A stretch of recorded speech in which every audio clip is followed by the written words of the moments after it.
Both the Buccaneers and the Atlanta Falcons are coming off great wins in Week 4. Falcons hit a 58-yard field goal to beat the New Orleans Saints, and the Buccaneers dominated the Philadelphia Eagles. And they will be playing on Thursday Night Football. It's going to be a fun matchup.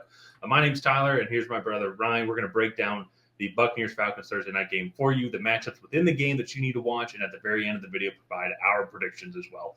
Before we get into that, Ryan and I, we have a goal of trying to get to 100 new subscribers for these Week 5 prediction video series. We've hit it the past couple of weeks, so thank you to all the new subscribers. But if you haven't subscribed yet and this is your first time here, go ahead and hit that subscribe button. Any help is greatly appreciated. Leave a like and a comment. Let us know who you think is going to win this game and why. And Ryan, Buccaneers had a very dominant victory. The Falcons had a victory, I will say. We'll get to the Falcons here in a second because I want to talk about, obviously, you can tell who I was rooting for in the Saints-Falcons game. But Buccaneers, very dominant victory. It'd be very easy just to say, like, yes, they didn't have the Eagles didn't have A.J. Brown, Devontae Smith, which is true. But that being said, though, their defense, to my knowledge, was still fully healthy, and the Buccaneers put up 21 points on them very quickly in the game. So, yes, so maybe offensively, Eagles weren't fully up to snuff. They still held them to, I think, really just 2 touchdowns because they had to block extra point. They still held them to just 227 total offensive yards. Obviously, the passing game was non-existent, as only 114 passing yards. Just all around, just a great game by the Buccaneers. The Falcons, it was definitely a team victory. I think it was more the Saints lost that game compared to the Falcons winning that game. If I'm being fully honest, as much as I wish that wasn't true, a win is a win. We'll take it. But we didn't have any offensive touchdowns. We had a special teams touchdown and off a muff punt and then a pick 6 as well. So let's kind of talk a little bit more about the Falcons and their performance. But I want to throw it over to you. 4 weeks through the season, I was kind of thinking as well, too, the regular season, preseason, as like the month of September is officially over. Season. What's kind of your report card for both of these teams? Yeah, I think the Bucs have been a very pleasant surprise. I was very interested to see kind of how this offensive line would develop because they were not that great last year, and they've progressed nicely. Interested to see this defense as well. Wait, you saying the Bucs weren't great last year? The offensive line. Offensive line. Okay, the offensive lines, and like the defense. Just kind of seeing they had a lot of moving parts this offseason. How do they adjust with that? And then also the loss of Dave Canales, the offensive coordinator. How does that overall transition look? And I would say they've done a really good job. Baker Mayfield has looked really sharp in the 2024 season so far. This offensive line has held up really well throughout the first 4 games. They've remained healthy, which is another big key to that also. And Mike Evans, Chris Godwin, Trey Palmer all look good as well. So this Bucs team, I think is much better than I think we thought that they would be. I thought they would be a potential wild card team, and I think now that they're a real division contender and looking really good. Whereas the Falcons, I have had very high expectations for coming into the season, and I don't want to say they've been a little underwhelming, because I felt like realistically they could be 3-0 or 4-0. But they had a lackluster start against the Steelers. They had a unlikely comeback against Philadelphia Eagles.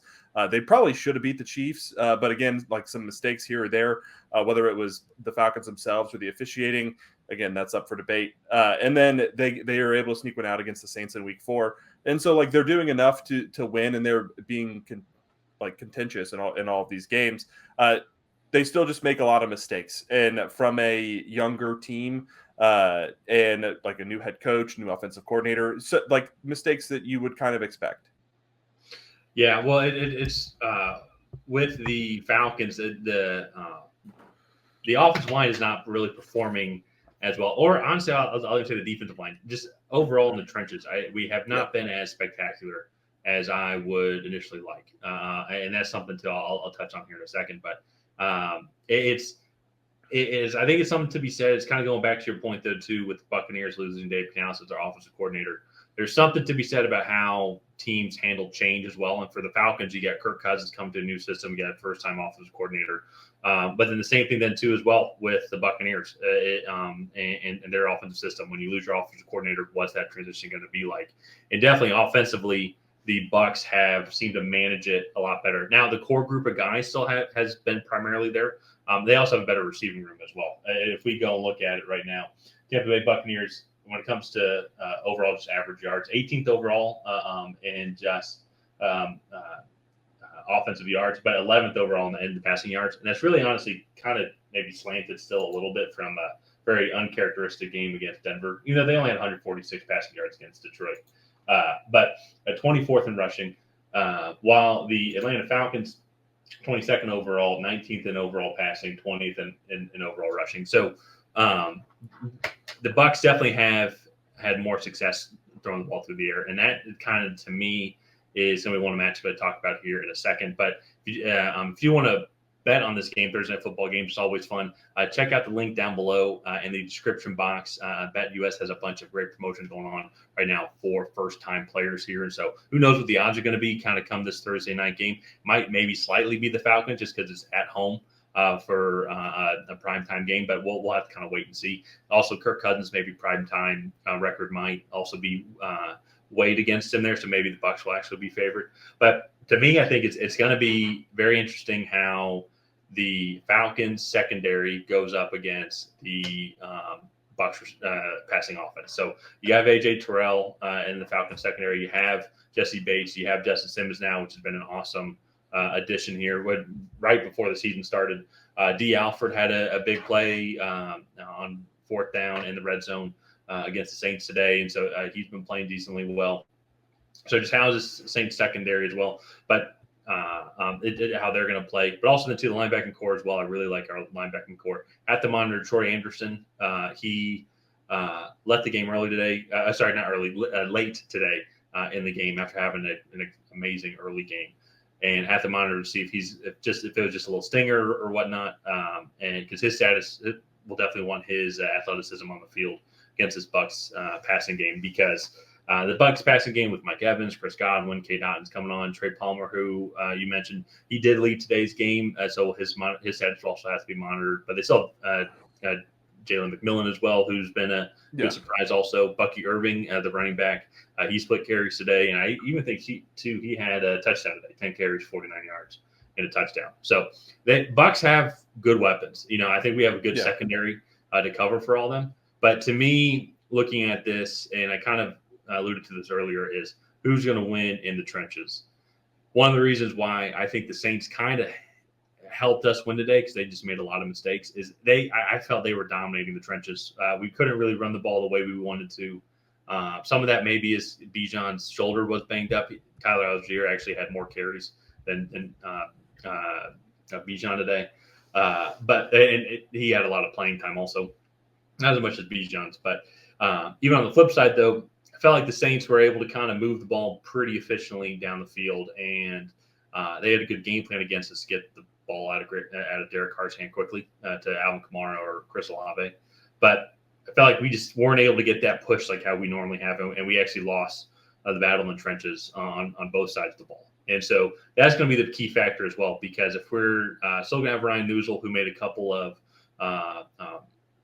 mental errors today with the snap infraction, some false starts as well, going up against Vita Vea, that's going to be a big matchup. I feel that we're going to need to somehow cover, because Vita Vea, I think, could have an absolute field day against Ryan Newsel as well. And just the offensive line in general just needs to pick up the pace if they're going to want to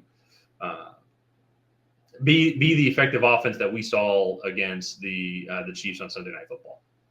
Yeah, and that was going to be my big thing, I think, kind of coming into this game, is just how does this Falcons defense stack up overall against this offense? Are they able to limit the massive amount of playmakers that this offense does have with Tampa Bay? And then this is a pretty good defensive front for Tampa Bay. Can the Falcons establish a running game? Can Caleb McGarry win his one-on-one pass blocking reps? And that, to me, I think is going to be kind of the key there. Just overall, how do the Falcons do in the trenches? And like just to get into predictions, I'll go first. I'm leaning towards Tampa Bay in this one. I just think they're going to win in the trenches. I also tend to favor teams with more playmakers on Thursday Night Football, just because it is Yeah. a short week. There's less time to game plan. It's harder to go out and really pick matchups that you want to try to target. It's more just straight up man-on-man football, more basic coverages. Especially, I know it's past like the preseason and the regular season part, but I still think it's earlier in the season and teams are still somewhat searching to find their identity. And so I think I just feel a little more comfortable taking Tampa Bay in that matchup. Yeah, no, I think it's absolutely fair. I mean, I'm going to be rooting for Atlanta, so I'm going to go for Atlanta on this one. I think you make great points. The thing for me is I did think overall the defense played solid today, stopping the Saints offense. In key scenarios though, like they might have won the overall battle, but we ended up kind of winning the war because we just kind of won the key moments. It felt like we were able to take care of the ball a lot. The only interception Kirk Cousins threw was honestly just an unfortunate play where Ray McLeod fell down. And so hoping Bijan is going to be a little bit healthier kind of coming into this game. We need his elusiveness. We need his athletic ability as well. But that being said, though, too, so Tyler Algier in the backfield. Drake London, Darnell Mooney, and Ray McLeod have been a very pleasant surprise for like a solid receiving trio.